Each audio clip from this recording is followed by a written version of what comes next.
श्री गणेशाय नमः।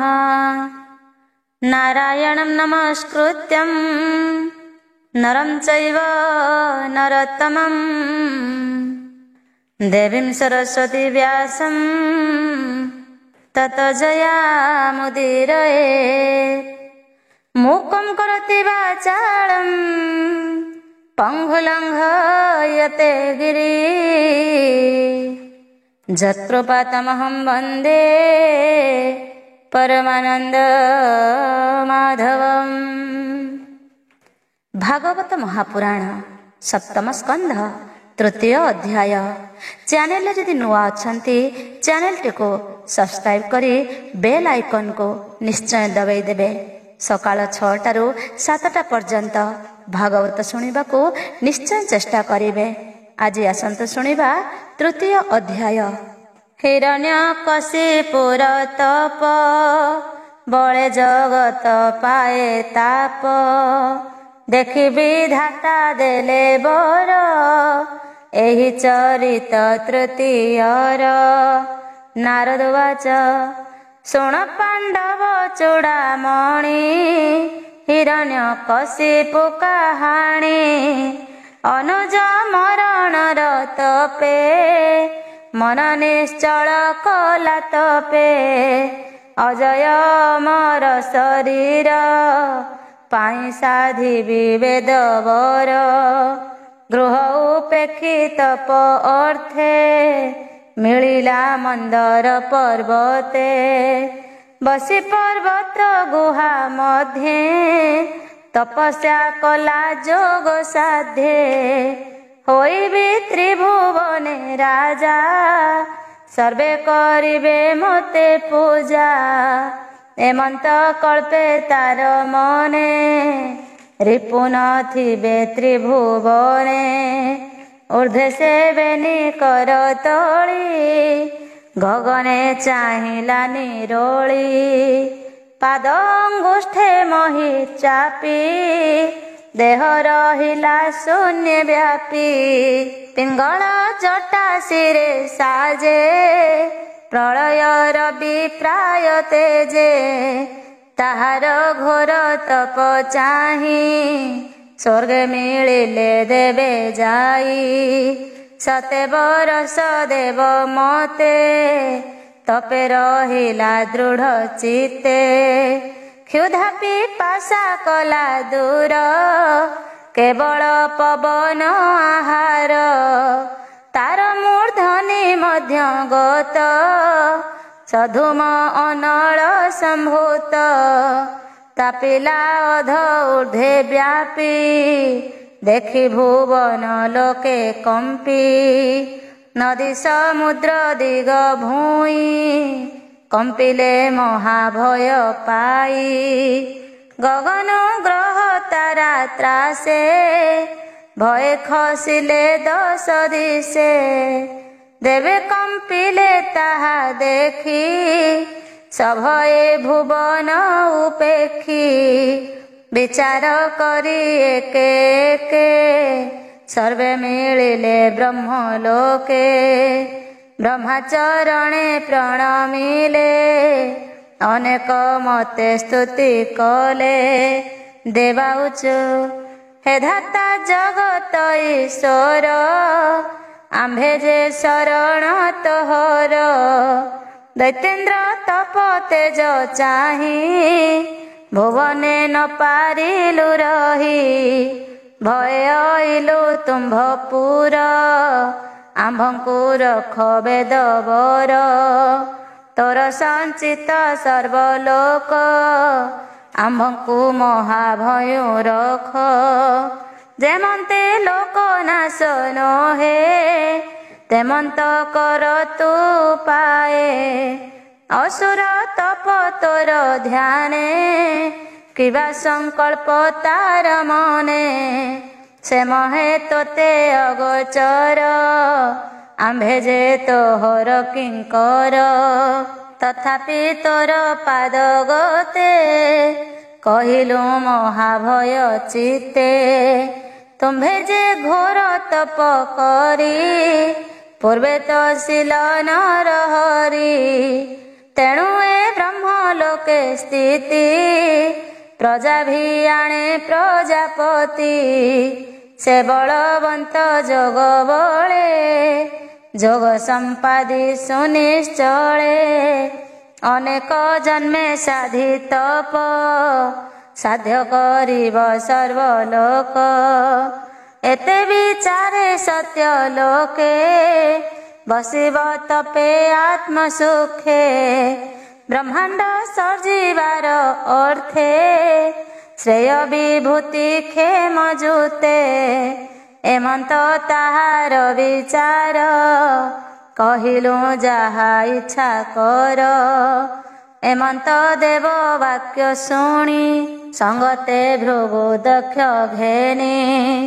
ଅପରେ ଯେତେ ବ୍ରହ୍ମ ମୁନି ଘେନି ଚଳିଲେ ପଦ୍ମ ଯୋନି ଜନକୁଶଳ ମନେ ଭାଳି ଦୈତ୍ୟର ତପସ୍ଥାନେ ମିଳି ଦେଖିଲେ ଅସୁର ଶରୀର ସ୍ୱଭାବେ ମହାଭୟଙ୍କର ବଲ୍ମିକ କୀଟ ଆଚ୍ଛାଦିତ ତୃଣ ପିପିଲିକା ଭକ୍ଷିତ ମେଦ ଶୋଣିତ ମାଂସ ଚର୍ମ ଅସ୍ଥି ପଞ୍ଜରେ କୀଟ ଗ୍ରାମ ତପସାଧନେ କ୍ଷୀଣ କାୟ ମାଂସ ଶୋଣିତ ଶୁଷ୍କ ପ୍ରାୟ ତାହାର ତପ ଅତିରେକେ ହେଳେ ତାପିତ ତିନି ଲୋକେ ଦେହ ନ ଦିଶେ ତୃଣାଚ୍ଛନେ ମେଘେ ଆବୃତ ରବି ଜେହ୍ନେ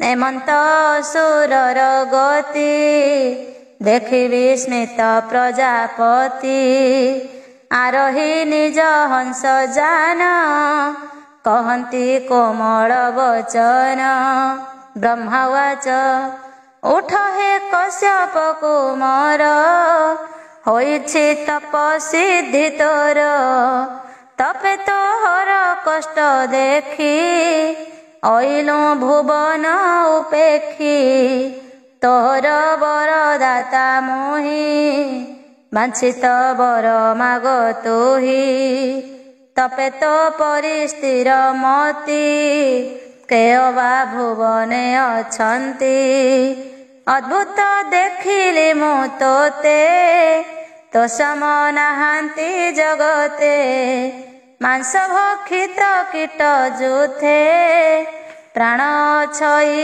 ଅସ୍ତି ଗତେ ପୂର୍ବେ ଯେ ଥିଲେ ମୁନି ଜନେ ତପ ଆଚରି ଘୋର ବନେ ତୋହର ପ୍ରାୟ କେ ଅଛନ୍ତି ନିରମ୍ବୁ ଭକ୍ଷଣେ ରହନ୍ତି ସତେ ବରଷ ଦେବ ମତେ ତପ ସାଧିଲୁ ଏ ଜଗତେ ଭୂତ ଭବିଷ୍ୟ ବର୍ତ୍ତମାନେ ଦେଖିଲା ନାହିଁ ତ୍ରିଭୁବନେ ଦୁଃସହ ତପ ଏ ତୋହର ମନ ବଚନେ ଅଗୋଚର ତପ ନିଷ୍ଠା ଦୃଢ଼ ଚିତେ ସ୍ୱଭାବେ ଜିଣିଲୁ ତୁ ମତେ ସିଦ୍ଧ ତୋହର ତପ ଦୀକ୍ଷା ମାଗତ ମନେ ଯେବା ଇଚ୍ଛା ଦେବଲୋକଙ୍କ ଦର୍ଶନେ ନିଷ୍ଫଳ ନୁହେଁ ମର୍ତ୍ତ୍ୟ ଜନେ ନାରଦ ଉବାଚ ଏମନ୍ତ କହି ତାକୁ ବାଣୀ ଦୟା ସାଗର କୁଶ ପାଣି ତକ୍ଷଣେ କମଣ୍ଡଳୁ ଜଳ करे सिंचिले ता उपर कीट बल्मिक भक्ष देहि तक्षणे दिव्य रूप होई सर्वसंपूर्ण कलेवर वज्रहु कठिन शरीर जुबा बयस सुगठन युवती मन विमोहन तप्त कांचन प्राय देहि तेजे अनल रूप बही लोचन घसी चाहे बेगे धाता को देखे शून्य मार्गे हंस वाहन रूप चाही न मिला दंड प्राय होई ବ୍ରହ୍ମାର ଦର୍ଶନ ଉତ୍ସବେ ନିଷ୍ଠୁର ତପର ପ୍ରଭାବେ କର ଅଞ୍ଜଳି ଶିରେ ଦେଇ ରୋମ ପୁଲକ ତନୁ ହୋଇ ଆନନ୍ଦେ ଅଶ୍ରୁ ଗଦ ଗଦେ ସ୍ତୁତି କରଇ ପଦ୍ମ ପାଦେ। ହିରଣ୍ୟକଶ୍ୟପ ଉବାଚ ନମସ୍ତେ ପ୍ରଭୁ ବେଦପତି ତ୍ରିଲୋକ ତୋହର କୀରତି କଳ୍ପ ଅନ୍ତରେ କାଳ ବଳେ ଘୋର ଅନ୍ଧାର ଏସୟଳେ ନିଜ ଶରୀର ତେଜ ପୁଞ୍ଜେ ଲୋକ ପ୍ରକାଶ ଆତ୍ମା ରୋଜେ ଆତ୍ମା ତ୍ରିଗୁଣ ମାୟା ଘୋରେ ସର୍ଜଇ ପାଳଇ ସଂଘରେ ତେଣୁ ତ୍ରିଗୁଣ ଧାମ ଜୁତେ ହେ ଦେବରାୟ ନମସ୍ତୁତେ।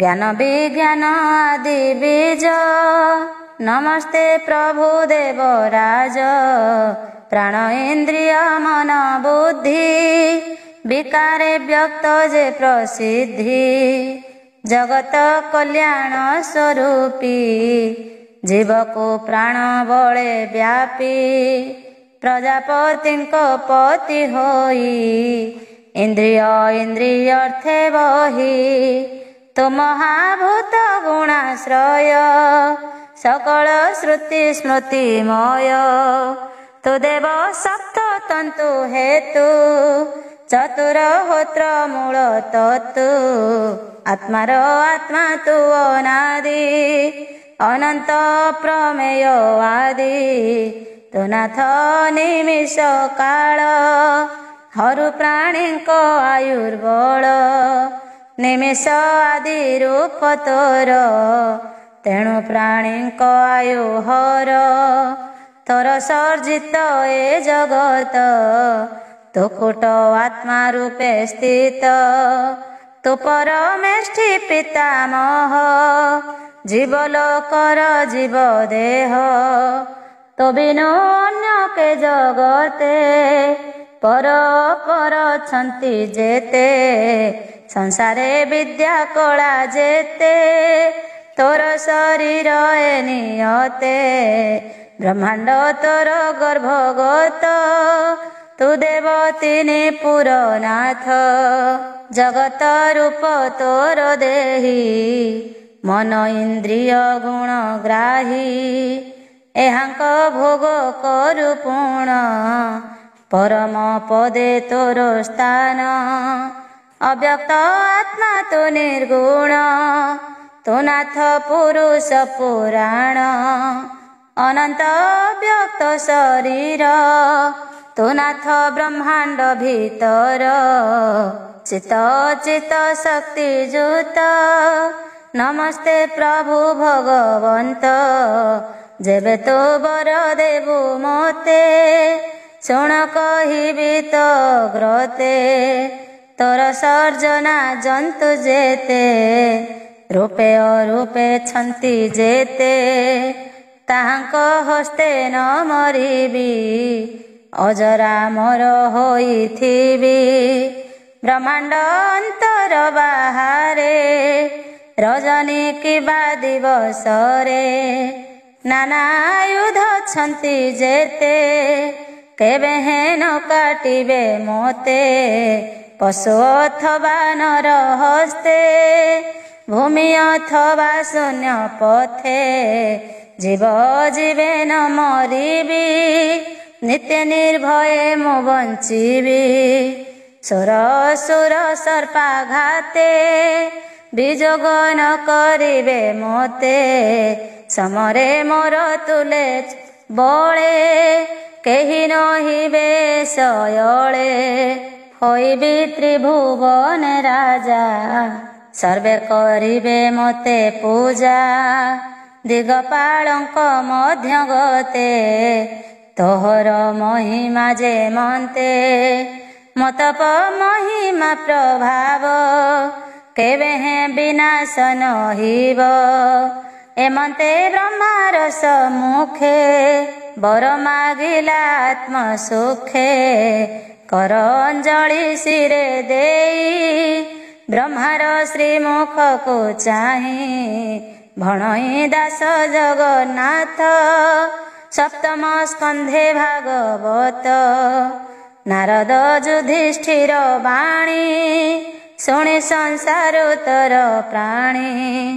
इति श्रीमद्भागवते महापुराणे पारमहंस्यां संहितायां सप्तम स्कंधे हिरण्यकशिपुर वरजाचन नाम तृतीय अध्याय। चतुर्थ अध्याय असुर ब्रह्मा वर पाई विष्णु को संगे बैरी होई। जिणी पीड़िला दिगपाल चरित चतुर्थ अध्याय। नारद उवाच शुण राजन स्थिर चित्ते कहिबु जाहा तो ग्रते। हिरण्य तपे तोष होई ब्रह्मा बोलन्ति ताकु चाहे। ब्रह्मा उवाच शुण हे असुर पुंगव तोहर तप ए दुर्लभ। जेते मागिलु बर मते प्राणी की दुर्लभ जगते। तोहर तपे तोष होई देवी अन्यथा एथे नाही। हेउ तो मन बांछा सिद्धि एमंत कही वेद निधि। तक्षणे हेले अंतर्ध्यान गले से आपना भुवन। एमंते ब्रह्मा वर पाई सुवर्णमय तनु बही। विष्णु विषये क्रोध करी अनुज मरण सुमरी। बळे जिणिला दश दिश तिनि भुवन कला बस। देव सुर नृप सर्व उरग गरुड गंधर्व। सिद्ध चारण विद्याधर ऋषि पितर मनोबर। पिशाच जक्ष रक्ष गण भूत बेताल रुद्र गण। सकल प्राणी दर्प हरि विश्व संसार बस करी। दिगपालंक घरु आणी अमूल्य धन रत्नमणि। स्वर्ग भुवने भोग जेते विचित्र रथ बल जुथे। सकल बळे आबोरिला इंद्र भुवने विजे कला। विश्वकर्मार शिल्प जहि देव उद्यान मध्ये सोही। त्रैलोक्य लक्ष्मी जहि बसे अशेष संपद प्रकाशे। मर्कत भूमि जहि साजे प्रबाल पाव छविराजे। स्फटिक पाचेरी आरंभ निर्मित बई दुर्जय स्तंभ। उपरे विचित्र वितान माणिक्य घटित आसन। सज्जार चित जहि होए दिशन्ति दुग्ध फेन प्राये। लंबई मुकुतार झरा सुवर्ण पुष्प केरा केरा। दिव्य कामिनी गण तहि चलन्ति इतस्तत होई। चरणे नुपुर बाजेणी रत्न मेखलार साजेणी। रत्न मेखला पूर्ण ज्योति तड़ित प्राय झटकन्ति। आपना मुख रत्न कांते हरसे देखन्ति एका। ଏମନ୍ତେ ଇନ୍ଦ୍ରର ଭୁବନେ ଅସୁର ବସେ ତୋ ସମନେ। ତିନି ଭୁବନ ଏକ ରାଜା ଦେବେ କରନ୍ତି ପାଦ ପୂଜା। ପ୍ରଚଣ୍ଡ ତେଜେ ଆଜ୍ଞା କରେ ଯମର ପ୍ରାୟ ରୋଷ ଭରେ। ସୁଗନ୍ଧ ମଧ୍ୟ କରେ ପାନ ସ୍ୱଭାବେ ଘୂର୍ଣ୍ଣିତ ଲୋଚନ। ତମ୍ବାର ପ୍ରାୟ ଚକ୍ଷୁ ଜଳେ ଦେବେ ଖଟନ୍ତି ପାଦ ତଳେ। ହସ୍ତରେ ଘେନି ଉପାୟନ ଦିଶନ୍ତି ତାର ତେଜେହୀନ। ସ୍ୱଭାବେ ତପ ଯୋଗ ବଳେ ବିରାଜେ ଆଦିତ୍ୟ ମଣ୍ଡଳେ। ସର୍ବଦେବତା ତାର ପାଶେ ଖଟନ୍ତି ଜୀବନର ଆଶେ। ବିଧାତା ବିଷ୍ଣୁ ମହେଶ୍ୱର ଏଣୁ ରହିଲେ ନିଜପୁର। ଏତିନି ଛାଡ଼ି ସର୍ବଦେବୀ ଏତିନି ଛାଡ଼ି ସର୍ବଦେବା ଅସୁର ପାଦେ କଲେ ସେବା। ଇନ୍ଦ୍ର ଆସନେ କରିବି ଯେ ଇନ୍ଦ୍ର ହୁଁ ଅଧିକ ବିରାଜେ। ଗନ୍ଧର୍ବେ ମିଳି ତା ଚରଣେ ସଙ୍ଗତେ ଅପସରା ଗଣେ। ତୁମ୍ବୁରୁ ନାରଦ ସହିତେ ମିଳିଲେ ବିଶ୍ୱାବସୁ ଯେତେ।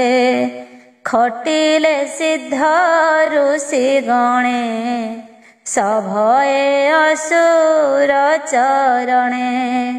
ସ୍ତୁତି କରନ୍ତି ଅନୁଦିନେ ଗନ୍ଧର୍ବେ ନୃତ୍ୟ ଗୀତ ଗାନେ।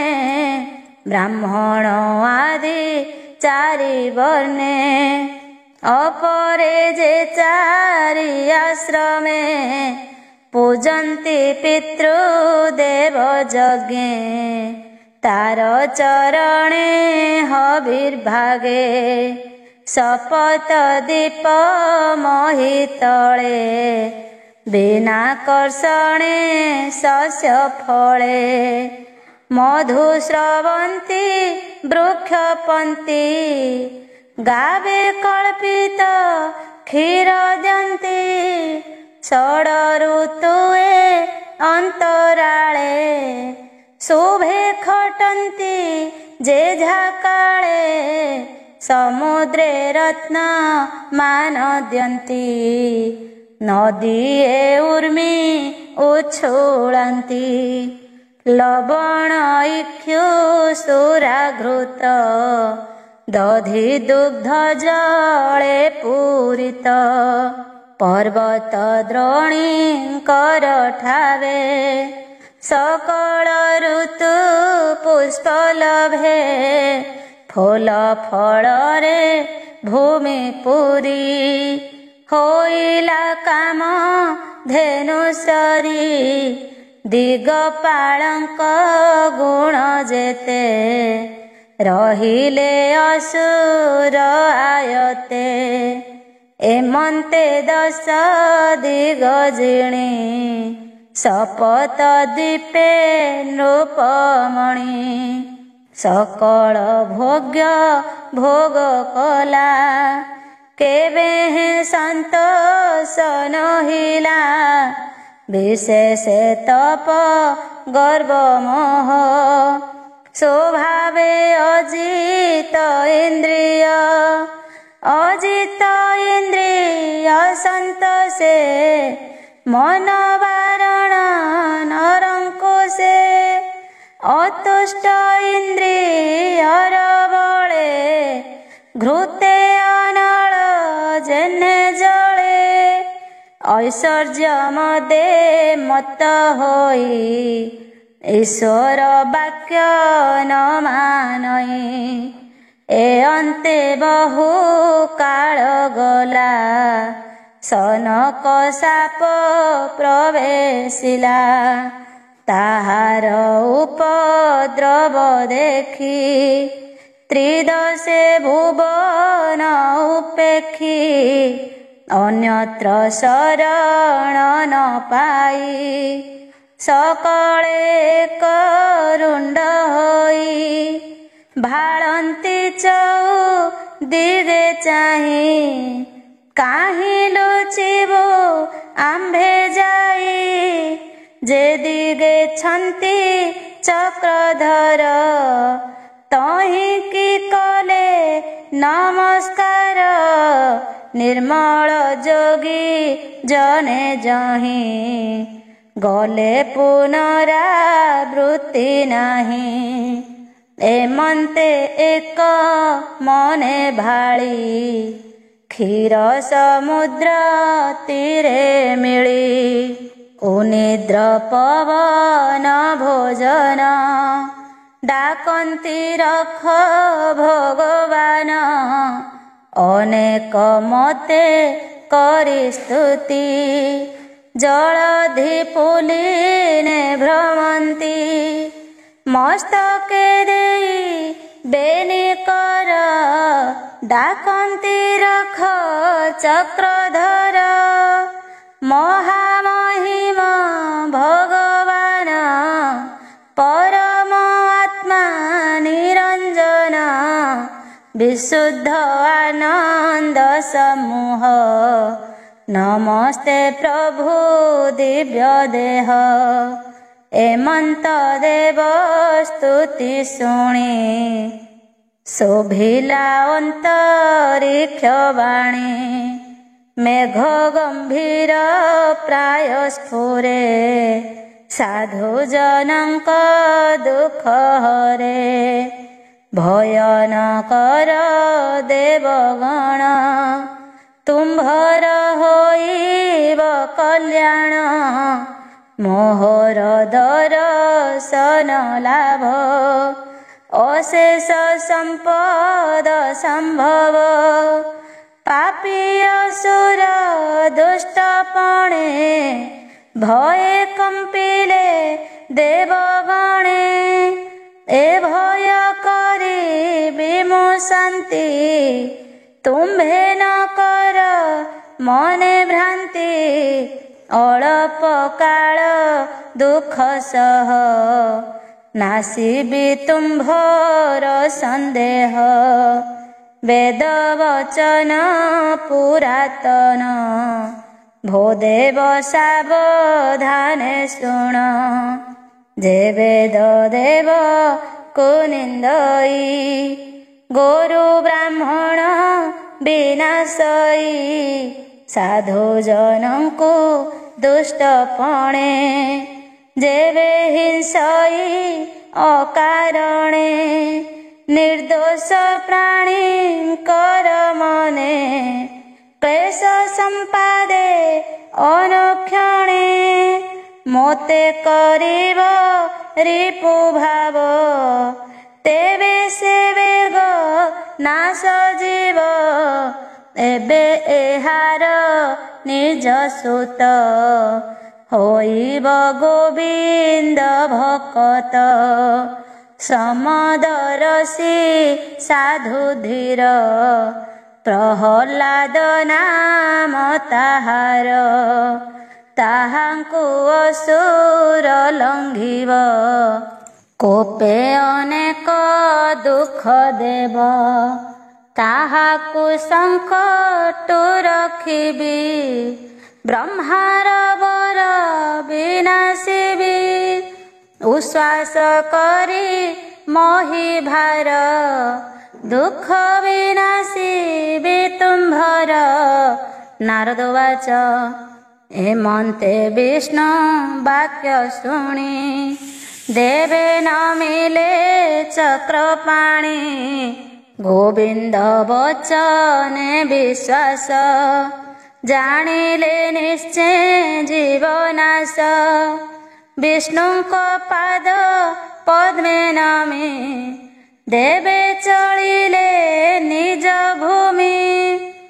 ଏବେ ହୋ ଶୁଣ ଧର୍ମସୂତ ଭକତ ପ୍ରହ୍ଲାଦ ଚରିତ ଯାହା ଶୁଣନ୍ତେ ପ୍ରାଣୀ ଦେହେ ଅଶେଷ ଦୁରିତ ନ ରହେ। ହିରଣ୍ୟକଶିପୁର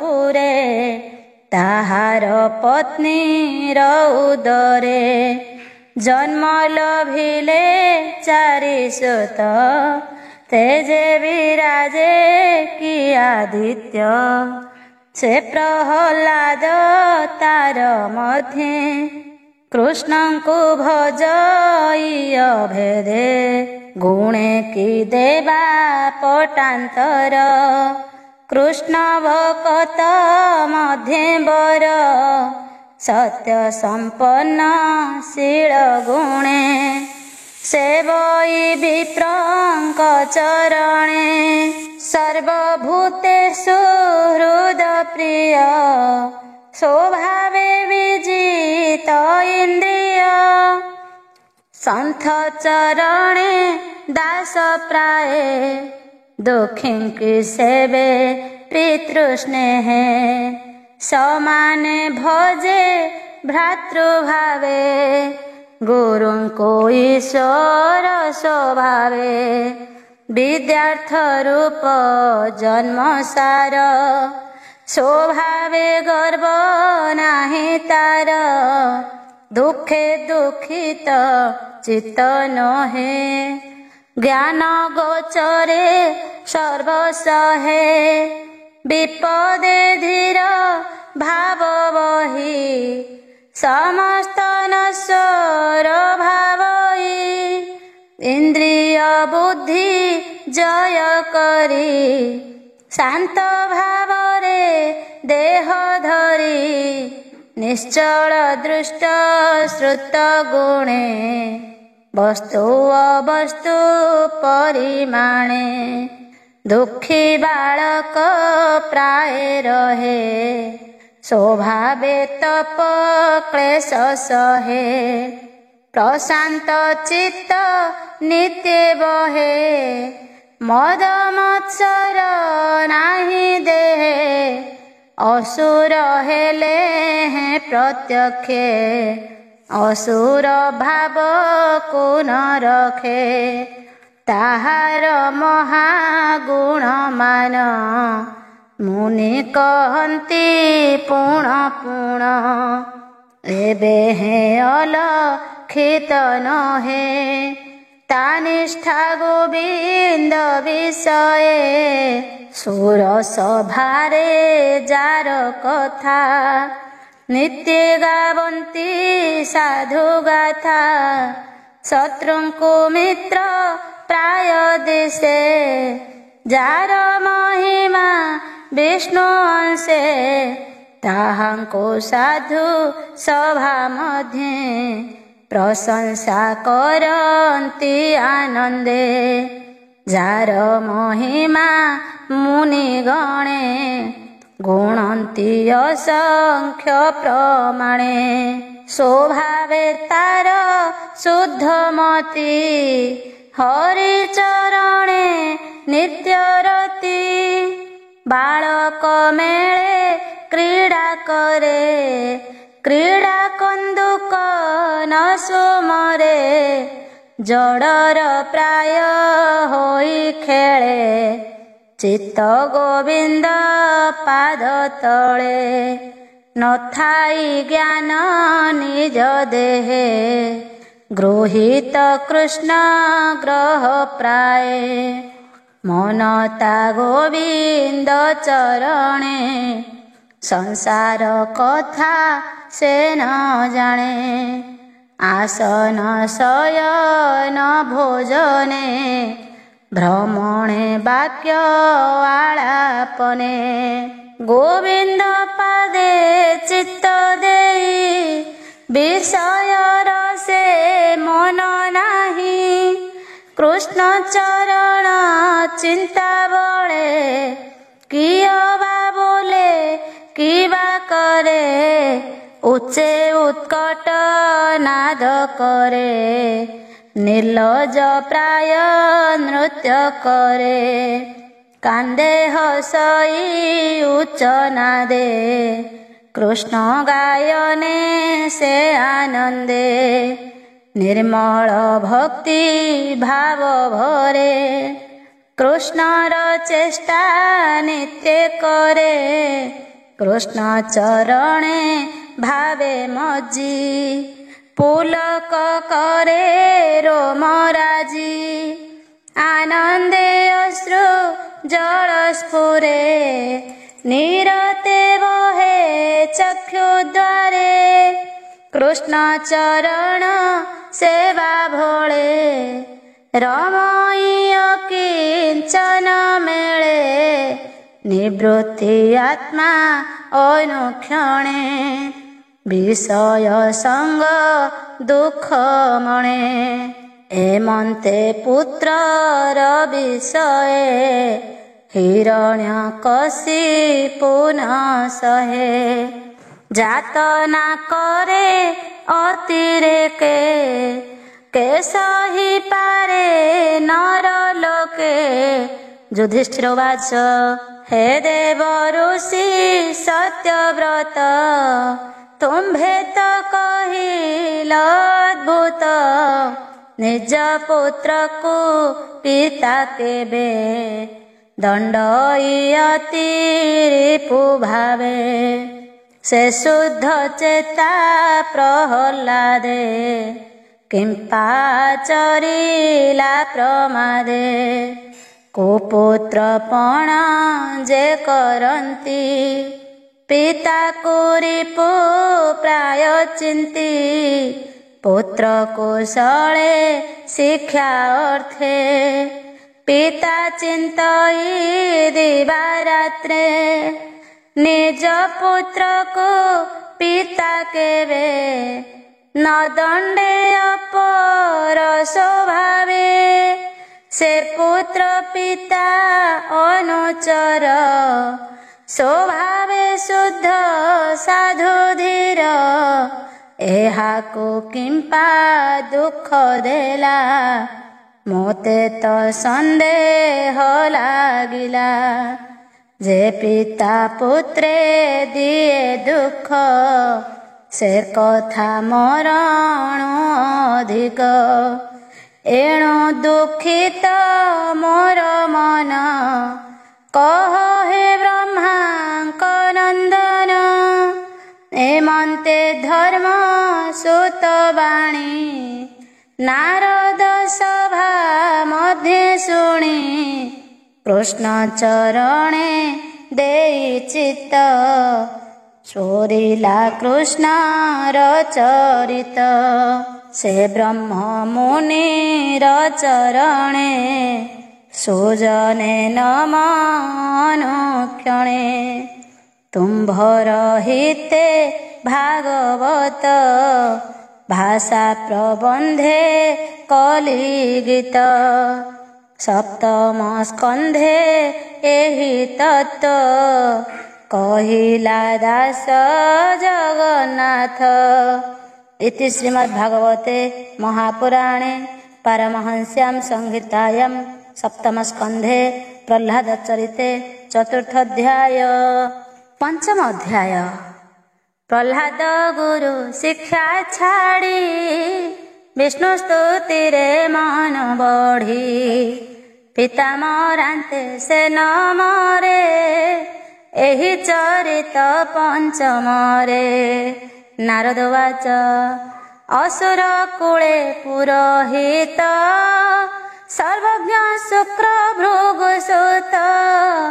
ମୁନିଙ୍କ ପୁତ୍ର ବେନି ଭାଇ ଷଣ୍ଢମର୍କ ନାମେ ଦୁଇ। ରାଜାଚାର୍ଯ୍ୟ ତାଙ୍କୁ କଲେ ପୁତ୍ରମାନଙ୍କୁ ପଢ଼ାଇଲେ। ରାଜା ମନ୍ଦିରେ ବେନି ଭାଇ ଦୈତ୍ୟ ପୁତ୍ରଙ୍କୁ ସଙ୍ଗେ ଲଇ। ଶେଷଡ଼ ନୀତି ରାଜକୁଳେ ସର୍ବ ପଢ଼ାନ୍ତି ଏକ ମେଳେ। ତାହାଙ୍କ ମଧ୍ୟେ ପ୍ରହ୍ଲାଦ सकल शास्त्रे हेले सिद्ध गुरुंक मुखु बेले शुणी तक्षणे चित्ते परिमाणी चित्त निर्मले ताहा जाने केवल मने न प्रमाणे विचार करे अंतर्गते केरिपु के मित्र जगते एक ही आत्मा नर हरि समे सकल घटे पुरी एकथा नुहे अप्रमाण सकल आत्मा नारायण जे पाठ पढ़े बापड़े दृढ़े न धरे हृदय रे दिने को प्रहलाद आणी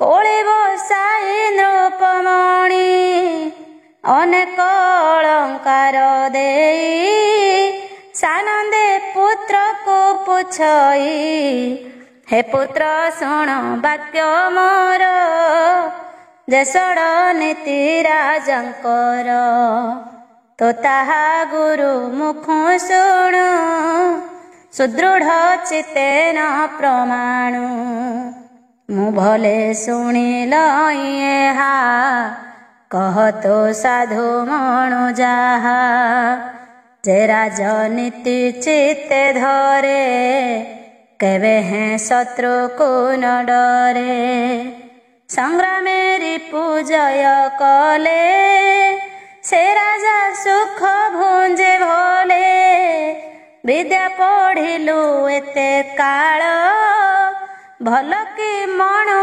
मते बोल पिता वचन पुत्र शुणी सिरे निवेशिबे निपाणी सानंदे वाक्य गद गद कहे बालक प्रहलाद प्रह्लाद वाच शुण भोतात एक चित्ते जे साधु मणे मोर मते शुण कहि तो ग्रते जे साधु वाक्य शास्त्र मते संसार पाप ग्रह प्राय प्राणी को दबे गदिए देख ए गृह अंधकूप आत्मा निपात महाताप एहाको दूरे परिहर अरण्ये कृष्ण आश्रय कर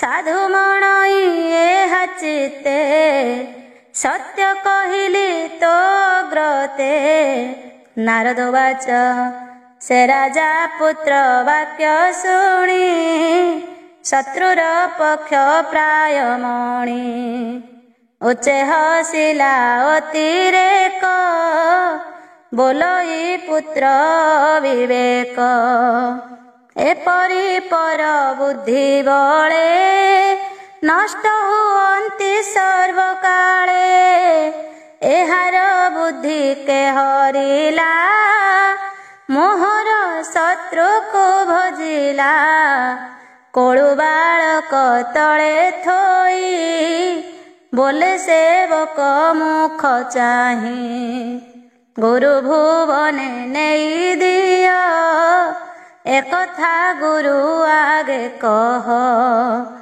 ए मोर बालकर मन रिपु विषय किंपा छन एहार मन विष्णु पक्षे जेमंते न घटे प्रत्यक्षे राजार आज्ञा भृत्य पाई बालक गुरु घरे नेई ब्राह्मण गोष्ठी मध्य देला राजा वचन जणाइला ता शुणी विप्र उदवेगे बोलंती प्रहलाद आगे साधु वचन वाक्य मते कहंती हस्त धरी हस्ते हे वस्त्र प्रहलाद शुण सर्वदा हे उत कल्याण ଆମ୍ଭଙ୍କୁ ଲାଗଇ ସଂଶୟ, ମିଥ୍ୟା ନ କହି ସତ୍ୟ କହ। ବାଳକ ବୁଦ୍ଧି ତ ନ ଦେଖି, ଅଦ୍ଭୁତ ପ୍ରାୟ ଉପଲକ୍ଷୀ। ତୋହର ବୁଦ୍ଧି କେ ହରିଲା, ଶତ୍ରୁ ଭଜନେ ଶିକ୍ଷା ଦେଲା। କିବା ଏ ସ୍ୱଭାବ ତୋହର, ଆମ୍ଭଙ୍କୁ ଲାଗେ ଅଗୋଚର। କହ କେ ତୋତେ ଦେଲା ଦୀକ୍ଷା, ଆମ୍ଭେ ଶ୍ରବଣେ କରୁ ଇଚ୍ଛା। ପ୍ରହ୍ଲାଦ ବାଚ ଯାହାର ମାୟା ବଳେ ଜନ, ଶୋକର ବୁଦ୍ଧି କରେ ଭିନ୍ନ। ଯାହାର ନାହିଁ ପରାପର, ତାହାକୁ ମୋର ନମସ୍କାର। ଯାହାର ଆଜ୍ଞା ପରମାଣେ, ପ୍ରାଣୀ ନିସ୍ତରେ ଭବବଣେ। ସେ ସର୍ବ ଆତ୍ମା ଯୋଗେଶ୍ୱର, ତାହାର ନାହିଁ ପରାପର। ଯାହାକୁ ହରି କରେ ଦୟା, ତାହାର ଯାଏ ଭେଦ ମାୟା। ଅଜ୍ଞାନ ବଳେ ସର୍ବଜନ୍ତୁ, ଭଜନ୍ତି ପରାପର ହେତୁ। ବ୍ରହ୍ମାଦି ଦେବ ହିଁ ସରବେ, ବିମୁଗ୍ଧ ହୁଅନ୍ତି ଯାର ଭାବେ। ସେ ମୋର ମନ ଭିନ୍ନ କଲା, ପର ପର ନ କହିଲା। ଯେ ସନେ ଅୟସ୍କାନ୍ତ ଗୁଣେ, ଲହ ଭ୍ରମଇ ଆକର୍ଷଣେ। ମୋହର ମତି ସେହି ମତେ, ଭ୍ରମଇ ବିଷ୍ଣୁର ଆୟତେ। ନାରଦ ବାଚ ଗୁରୁଙ୍କୁ କହି ଏ ବଚନ, ପ୍ରହ୍ଲାଦ ହୋଇଲା ମୌନ। ବାଳକ ବାଣୀ ଶୁଣି କର୍ଣ୍ଣେ, କୋପ ବସିଲା ଗୁରୁ ମନେ। ସମୀପେ ଥିଲେ ରାଜା ଲୋକ, ଗୁରୁ ହିଁ ରାଜାର ସେବକ। କୋପେ କମ୍ପିଲେ ବାକ୍ୟ ଶୁଣି, ତକ୍ଷଣେ ଘରୁ ବେତ ଆଣି। ଆମ୍ଭର କୁଳେ ଦୁରାଚାର, ନିଶ୍ଚୟ ଜନ୍ମିଲା କୁଳାଙ୍ଗାର। ଦୁର୍ବୁଦ୍ଧିପଣ ଏ ବାଳକ, ଏହାକୁ କ୍ରୋଧନ ରଖ। ଚନ୍ଦନ ବନେ କଣ୍ଟା ବୃକ୍ଷ, ଜନ୍ମିଲା ଦେଖ ଏ ପ୍ରତ୍ୟକ୍ଷ। କଣ୍ଟକ ବୃକ୍ଷ ଯେବେ ମାରି, ଚନ୍ଦନ ବନ ଯତ୍ନ କରି। ତେବେ ନିର୍ଭଏ ଭୋଗ କରି, କଣ୍ଟା ବୃକ୍ଷକୁ ନିତ୍ୟ ଡରି। ଚନ୍ଦନ ବନ ଦୈତ୍ୟ ଗଣ, ବିଷ୍ଣୁ ଯେ କୁଠାର ସମାନ। କୁଠାର ବେଣ୍ଟ ଏହୁ ହୋଇ, ଏଥିଲେ ଆମ୍ଭ ଭଲ ନାହିଁ। ଏମନ୍ତେ କରାଇଲେ ଭଏ, ତର୍ଜିଲେ ବିବିଧ ଉପାଏ। ପୁଣି ଆଶ୍ୱାସ ତାକୁ କରି, ଗୁରୁ ପଢ଼ାନ୍ତି ହସ୍ତ ଧରି। ଯେ ଧର୍ମ ଅର୍ଥ କାମ ଫଳେ, ସେ ବିଦ୍ୟା ପଢ଼ାଇଲେ ବଳେ। କେବଳ ମୁଖ୍ୟ ନାହିଁ ତହିଁ, ଏମନ୍ତେ ବାଳକେ ପଢ଼ାଇ। ମାତାଙ୍କ ଆଗେ ନେଇ ଦେଲେ, ସେ ତାଙ୍କୁ ଅଳଙ୍କୃତ କଲେ। ରାଜା ସମୀପେ ଦେଲେ ନେଇ, ତା ଦେଖି ରାଜା ତୋଷ ହୋଇ। ଚରଣ ତଳେ ପୁତ୍ର ଦେଖି, ସ୍ନେହ ଲୋତକେ ପୁରେ ଆଖି। ଆନନ୍ଦେ ଗାତ୍ରେ ହସ୍ତ ଦେଇ, ସ୍ନେହରେ କୋଳରେ ବସାଇ। ପୁତ୍ର ସ୍ୱଭାବେ ପ୍ରୀତି କରି, କଲ୍ୟାଣ করে কଳେ ଧରି। ପ୍ରସନ୍ନ ବଦନେ ଅନାଇ, ସଧୀରେ ପୁତ୍ରକୁ ବୋଲଇ। ହିରଣ୍ୟକଶିପୁ ଉବାଚ ହେ ପୁତ୍ର ଶୁଣ ମୋ ବଚନ, ଗୁରୁ ଭୁବନେ ତେ ଦିନ। ତୁ ଯେ ପଢ଼ିଲୁ ବାଳ ଭାବେ, ମୋର ସମ୍ମୁଖ କହ ଏବେ। ଉତ୍ତମ ବିଦ୍ୟା ପୁତ୍ର କହ, ମୋ ମନେ ନ ରହୁ ସନ୍ଦେହ। ପ୍ରହ୍ଲାଦ ଉବାଚ ଶୁଣ ହେ तात ମନ ଦେଇ, ଯେ ବିଦ୍ୟା ଉତ୍ତମ ମଣଇ। କୃଷ୍ଣର ଶ୍ରବଣ କୀର୍ତ୍ତନ, ସ୍ମରଣ ଚରଣେ ସେବନ। କରିବ ତାଙ୍କ ପୂଜା ସ୍ତବ, ଚରଣେ ଦାସ ପଣେ ଥିବ। ସଖ୍ୟ ଭାବରେ ନେବ ଦିନ, କରିବ ଆତ୍ମନିବେଦନ। ସର୍ବସମ୍ପଦ ସମର୍ପିବ, ମୋ ଶାସ୍ତ୍ର କହେ ତେ ଭାବ। ଏହା ମୁଁ ଉତ୍ତମ ମଣଇ, କହିଲି ତୋର ଆଗେ ମୁହିଁ। ଏ ନବ ଲକ୍ଷଣେ ଭକତି, ଯେ ନର ଗୋବିନ୍ଦେ କରନ୍ତି। ଉତ୍ତମ ବିଦ୍ୟା ବୋଲି ତାହା, ଯେଣେ ନ ଲାଗେ ବିଷ୍ଣୁ ମାୟା। ଏମନ୍ତ ପୁତ୍ର ମୁଖ ଶୁଣି, କୋପେ ଉଠିଲା ଶିର ଝୁଣି। ଅରୁଣ ବେନି ଚକ୍ଷୁ ସ୍ଫୁରେ, ପ୍ରଚଣ୍ଡ କମ୍ପିତ ଧରେ।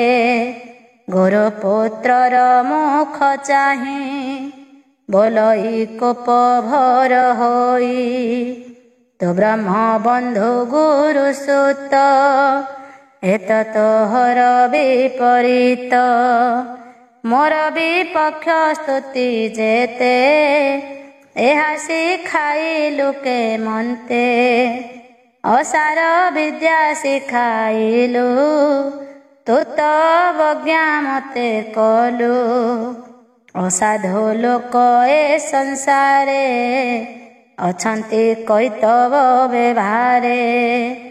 ତାହାଙ୍କ ଦୋଷ ତାଙ୍କୁ ମାରେ, ରୋଗ ଯେ ସନେ କଳେବରେ। ଯେ ପ୍ରାଣୀ ବ୍ରହ୍ମ ହତ୍ୟା କରେ, ସେ କ୍ଷୟ ରୋଗୀ ଜନ୍ମାନ୍ତରେ।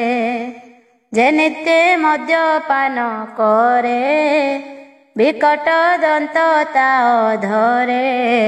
ସୁବର୍ଣ୍ଣ ହରି ଥାଇ ଯେବେ, କୁନଖି ହୋଇ ଜନ୍ମ ଲଭେ। ଗୁରୁ କାମିନୀ ଯେବେ ରତେ, ଧବଳ ହୋଇ ମୁଖ ହସ୍ତେ। ଏମନ୍ତେ ଅସୁର ବଚନେ, କହନ୍ତି ଗୁରୁଙ୍କ ନନ୍ଦନେ। ଗୁରୁପୁତ୍ର ଉବାଚ ମୋହର ଶିକ୍ଷା ଏନୁ ହଇ, ଆନବା ପଢ଼ାଇବ କାହିଁ। ତୁମ୍ଭ ପୁତ୍ରର ଏ ସ୍ୱଭାବ, ଜାଣି ତୁ ଚିନ୍ତ ପରାଭବ। ନାରଦ ଉବାଚ ଏମନ୍ତେ ଗୁରୁ ବାକ୍ୟ ଶୁଣି, ସଂଶୟ ଚିତ୍ତେ ନୃପମଣି। ପୁତ୍ରକୁ ଚାହିଁ କୋପ ଭରେ, ବୋଲଇ ଗରୁ ତମ ଭରେ। ଏ ବିଦ୍ୟା ଗୁରୁ ବାକ୍ୟ ନହେ, କେ ଅବା ତୋର ମନ ମୋହେ। ପ୍ରହ୍ଲାଦ ଉବାଚ ଶୁଣ ହେ ତ୍ରୈଲୋକ୍ୟ ଈଶ୍ୱର, ମତିର ଗତି ଚକ୍ରଧର। ଯେ ପ୍ରାଣୀ ଗୃହ ବାସ କରେ, ତାମତି କୃଷ୍ଣ ନ ସୁମରେ। ଗୁରୁ ବଚନ କି କରିବ, ଯାହାର ଯେମନ୍ତ ସ୍ୱଭାବ। ଅସାଧ୍ୟ ଇନ୍ଦ୍ରିୟଙ୍କ ବଳେ, ଗୃହସ୍ଥ ପଡ଼େ ରସାତଳେ। କୁଳ ବେଭାରେ ବଶ ହୋଇ, ଚର୍ବିତ ଚର୍ବଣ କରଇ। ତାହାଙ୍କ ମତି କୃଷ୍ଣ ଠାବେ, କେବେ ହେ ନୁହେଁ ଭକ୍ତି ଭାବେ। ଯେ ପ୍ରାଣୀ ଦୁରାଶୟ ପଣେ ଅନର୍ଥ ଅର୍ଥ ପ୍ରାୟ ମଣେ। ସେ କାହିଁ କୃଷ୍ଣଙ୍କୁ ପାଇବ ଯେ ବ୍ରହ୍ମା ଶଙ୍କରେ ଦୁର୍ଲଭ। ଯାହାର ମତି ଅର୍ଥ ଧ୍ୟାଇ ସେ ପ୍ରାଣୀ ଲଭିବ ତା କାହିଁ। ଅନ୍ଧକୁ ଅନ୍ଧ ଯେନେ ବହେ ସେଇ ସ୍ୱତନ୍ତ୍ରେ ଭ୍ରମେ ମୋହେ। ଏମନ୍ତ ପ୍ରାଣୀଙ୍କ ସ୍ୱଭାବ କେମନ୍ତେ କୃଷ୍ଣଙ୍କୁ ଲଭିବ। କୃଷ୍ଣ ଚରଣ ପଦ୍ମ ଦୁଇ ଏ ଘେନି ଲଭି ନ ପାରଇ। ଯାହାର ଚରଣର ଅର୍ଥ ସ୍ମରଣେ ଖଣ୍ଡଇ ଅନର୍ଥ। ବିଷ୍ଣୁ ଭକତ ପାଦ ଧୂଳି ଉଦକ ସଙ୍ଗେ ଶିରେ ବଳି। ତହିଁ ଯେ ସ୍ନାନ ନ କରଇ ହରିଙ୍କି ଲଭିବ ସେ କାହିଁ। ଏମନ୍ତ କହି ଦୈତ୍ୟ ବଳା ଅନ୍ତରେ ମୌନ ରହିଲା। ଶୁଣି ଅସୁର କୋପାନଳେ କୋଳରୁ ପକାଇଲା ତଳେ। ରସେ ଅରୁଣ ଚକ୍ଷୁ କଲା ଅସୁର ଗଣେ ଆଜ୍ଞା ଦେଲା। ଶୁଣ ହେ ନୈଋତ ଗଣ ମୋର ପୁତ୍ରର ଦୁଷ୍ଟ ପଣ। ମରଣ ଅର୍ଜିଲା ବେଭାରେ ଏହାକୁ ରାଜ୍ୟ କର ଦୂରେ। ମୋର ଅନୁଜ ନାଶ କରି ଯେ ବିଷ୍ଣୁ ମୋହର ବୈରୀ। ତାହାର ପକ୍ଷ ଏ ଧଇଲା ନିଜ ସୁହୃଦ ଉପେଖିଲା। ବିଷ୍ଣୁର ଦାସ ଭାବ ବହେ କେ ପ୍ରାଣ ଥାଉଁ ଏହା ସହେ। ବିଷ୍ଣୁର ଆଶ୍ରେ ମୋହର ନିଶ୍ଚୟ କରିବ ଉପକାର। ଏ 5 ବରଷର ସୁତ ପିତା ମାତାର ଭକତ। ପିତା ସୁହୃଦ ପୁତ୍ରଙ୍କର ଦୁଶ୍ଚର୍ଯ୍ୟ ଏ ଶାସ୍ତ୍ର ବ୍ୟବହାର। ପରର ପୁତ୍ର ହୋଇ ଯେବେ ଆପଣା ହିତ ଅନୁଭାବେ। ତାହାକୁ ଜାଣି ନିଜ ସୁତ ରୋଗକୁ ଔଷଧ ଯେମନ୍ତ। ଆପଣା ତହୁଁ ଜାତ ହୋଇ ପରର ହିତେ ଯେବେ ଥାଇ। ବ୍ୟାଧିର ପ୍ରାୟ ଜନ୍ମ ତାର ସେ ମଲେ ଆତ୍ମାର ନିସ୍ତାର। ଯେ ହିତ କରେ ପର ହୋଇ ତାତହୁଁ ଆର ବନ୍ଧୁ କାହିଁ। ଅହିତ କରେ ବନ୍ଧୁ ଯେବେ ତାହାକୁ ଲେଖି ଶତ୍ରୁ ଭାବେ।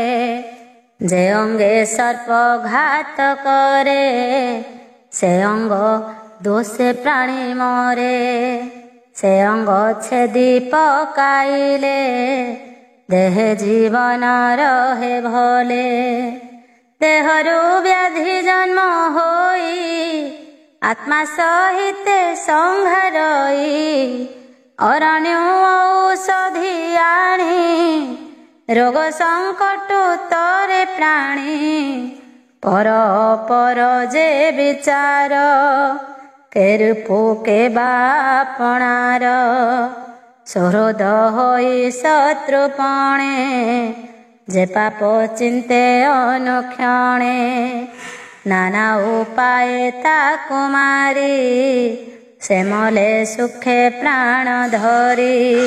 ଯୋଗୀଙ୍କ ଯୋଗ ସାଧ୍ୟ କାଳେ ଦୁଷ୍ଟ ଇନ୍ଦ୍ରିୟ ଯେବେ ବଳେ। ତାହାକୁ ଯେବେ କରେ ସାଧ୍ୟ ତେବେ ଲଭଇ ବ୍ରହ୍ମପଦ। ଏ ମିତ୍ର ବେଶ ଧାରି ପର ଏହାକୁ ବେଗେ ବଧ କର। ଭୋଜନ ଶୟନ ଆସନେ ଉପାୟ କର ତା ମରଣେ। ଏମନ୍ତେ ରାଜା ଆଜ୍ଞା ପାଇ ଅସୁରେ ଅସ୍ତ୍ର ଘେନି ଧାଇଁ। ବାଳକ ନାଶ ମନେ ଚିନ୍ତି ଶୂଳ ଅନ୍ତରିକ୍ଷେ ବୁଲାନ୍ତି। ସୁତୀକ୍ଷ୍ଣ ଦିଶେ ଦନ୍ତପତି କରାଳ ବଦନେ ଚାହାନ୍ତି।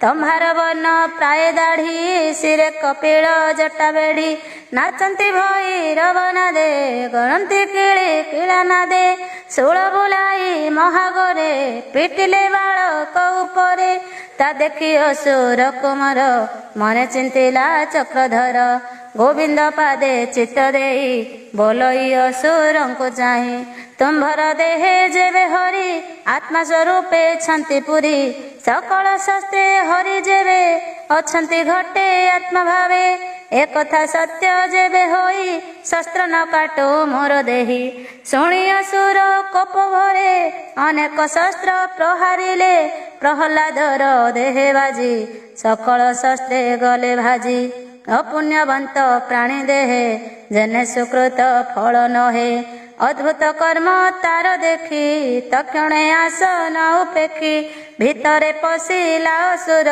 ଭୟରେ କମ୍ପେ ଥରହର ମନ୍ତ୍ରୀ ସଙ୍ଗତେ ବିଚାରିଲା ବାଳକ ମରଣ ଚିନ୍ତିଲା ଐରାବତ ଆଦି ନାଗେ ତାହାଙ୍କୁ ଅଣାଇଲା ବେଗେ ବୋଲଇ ଦନ୍ତା ଘାତ କର ଯେବେ ମୋର ଇ କୁମର ଶୁଣି ଅନେକ ହସ୍ତି ତୁଲେ ବାଳକ ସମୀପେ ମିଳିଲେ ହସ୍ତିଙ୍କି ଚାହିଁ ଦୈତ୍ୟ ବଳା ଅନ୍ତରେ କୃଷ୍ଣ ସୁମରିଲା ମହାକ୍ରୋଧରେ ଗଜବରେ ନିଷ୍ଠୁର ଦନ୍ତର ଅଗ୍ରରେ ନିର୍ଘାତେ କରନ୍ତେ ପ୍ରହାର ସକଳ ଦନ୍ତ ହେଲା ଚୂର ଭୟ ଭାଜିଲେ ହସ୍ତି ବଳ ଅସୁର ଦେଖି କୋପାନଳ ତକ୍ଷକ ଆଦି ଅଷ୍ଟନାଗେ ଥିଲେ ଯେ ଅନ୍ତରିକ୍ଷ ମାର୍ଗେ ତାହାଙ୍କୁ ରାଇ ନୃପବର ନିଷ୍ଠୁରେ ବୋଲଇ ଉତ୍ତର ଏ କୁଳାଙ୍ଗାର ମକୁମର ଏହାର ପ୍ରାଣ ବେଗେ ହର ନାଗଙ୍କୁ ଦେଖି ପ୍ରହ୍ଲାଦ ଚିତ୍ତେ ଚିନ୍ତିଲା କୃଷ୍ଣ ପାଦ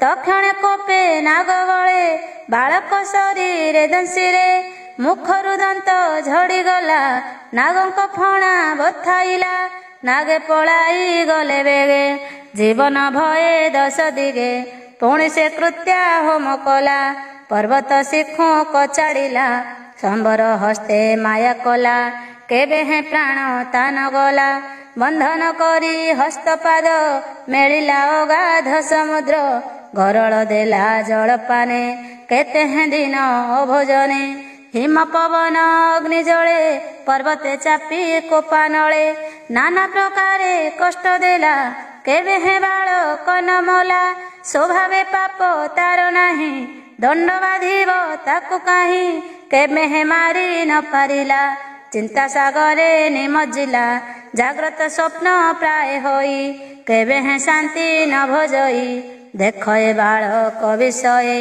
କେତେ ନ ଚିନ୍ତିଲି ଉପାଏ ଶତ୍ରୁର ପ୍ରାୟ ପଛେ ଥାନ୍ତେ କେବେ ହେ ନ ଡରଇ ଚିତ୍ତେ କଷଣ ଦେଲି ଯେତେ ମୁହିଁ କିଛି ଏହାର ହେଲା ନାହିଁ ସ୍ୱର୍ଣ୍ଣ ଫେଣର ପ୍ରାୟ ରହେ କି ଆଉ କହିବି ଉପାୟ ମହାନୁଭବ ଏ କୁମର ମନ ବଚନେ ଅଗୋଚର ନିର୍ଭୟ ଏତେ ଦୁଃଖ ସହେ ଏଣୁ ମୋ ଚିତ୍ତେ ମହାଭୟେ ଏହାର ତୁଲେ ବାଦ କଲେ ପ୍ରାଣ ମୁଁ ନ ପାଇବି ବୋଲେ ଏମନ୍ତେ ଭାଳି ମନ ଦୁଃଖେ ଦଣ୍ଡେ ରହିଲା ଅଧମୁଖେ ସାଧୁ ବିଷୟେ ଦ୍ରୋହ କଲେ ତେବା ସଂସାରେ ଥିବ ଭଲେ ଗୁରୁ କୁମରେ ତାହା ଶୁଣି ଅସୁର ମୁଖ ଚାହିଁ ଭଣି ଶୁଣ ହେ ନୃପ ଚୂଡ଼ାମଣି ତପେ ତୁ ତ୍ରିଭୁବନ ଜିଣି ଆତ୍ମାର ସୁଖେ ଭୋଗ କରୁ ଯେହ୍ନେ ଅଚଳ ମହାମେରୁ ତୋହର ରିପୁ ଏ ସଂସାରେ ନ ଦେଖି ସଂସାର ବ୍ୟବହାରେ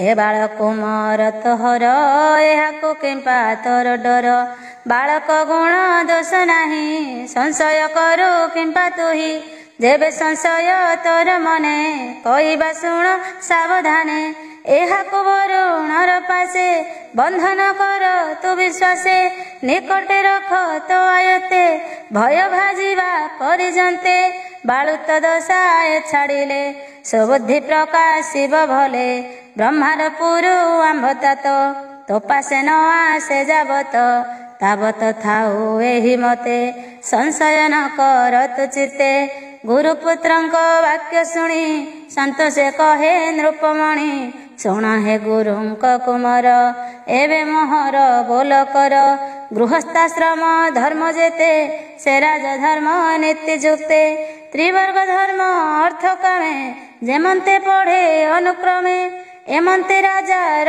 ବଚନେ ପ୍ରହ୍ଲାଦକୁ ବେନି ଜଣେ ଅନେକ ଯତ୍ନେ ପଢ଼ାଇଲେ ଅସୁର କୁମାରଙ୍କ ତୁଲେ ଗୁରୁଙ୍କ ମୁଖ ଯେତେ ଶୁଣେ ଅନ୍ତରେ ସାଧୁ ତାନ ମଣେ ଗୃହସ୍ଥ ଧର୍ମର ବ୍ୟବସ୍ଥା ଆତ୍ମାର ନିପାତ ଏକଥା ଏ ଧର୍ମେ ମୋହି ହନ୍ତି ଜନା ଏଣେକି ମୋର ପ୍ରୟୋଜନ ଏମନ୍ତେ କରଇ ବିଚାର ଏବେ ହୋ ଶୁଣ ନୃପବର ପଢ଼ଇ ବାଳକଙ୍କ ମେଳେ ଗୁରୁ ଯେ ଗୃହ କର୍ମେ ଗଲେ ସେ ପ୍ରହ୍ଲାଦ ତାହା ଚାହିଁ ବୋଲେ ବାଳକ ମଧ୍ୟ ଥାଇ ଶୁଣ ହିଁ ଅସୁର କୁମରେ ଯେ ବିଦ୍ୟା ସଂସାର ଉଦ୍ଧରେ ମଞ୍ଚେ ମାନବ ଦେହ ବହି ଆତ୍ମଜ୍ଞାନଟି ଯାର ନାହିଁ ତାର ଜୀବନ କାରଣ ଏବେ ହୋ ସାବଧାନ ଶୁଣ କହଇ ଦାସ ଜଗନ୍ନାଥ ସପ୍ତମ ସ୍କନ୍ଧେ ଭାଗବତ ଏ ପିତା ପୁତ୍ରଙ୍କ ସମ୍ବାଦ ଶୁଣନ୍ତେ ନ ଲାଗେ ପ୍ରମାଦ। ଇତି ଶ୍ରୀମଦ୍ ଭାଗବତେ ମହାପୁରାଣେ ପାରମହଂସ୍ୟାಂ ସଂହିତାୟାं ସପ୍ତମ ସ୍କନ୍ଧେ ପ୍ରହ୍ଲାଦ ଚରିତମ୍ ପଞ୍ଚମ ଅଧ୍ୟାୟ।